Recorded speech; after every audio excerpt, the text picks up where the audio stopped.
Shoutout sa ating mga kabading nag-aantay sa pila. Shoutout sa inyo mga kabady. May safety. Ayun mga ka-idol, punong-puno po yung location sa dami ng Ottawa.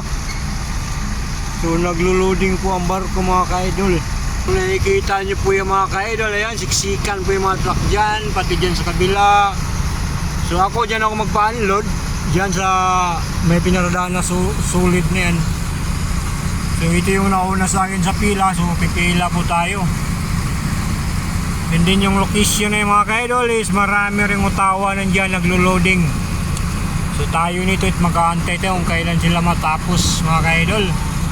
Basta araw ng Sabado mga ka-idol, ganito talagang sistema ng pier. So araw po ng kargahan ng barko, kaya priority po yung mga Ottawa.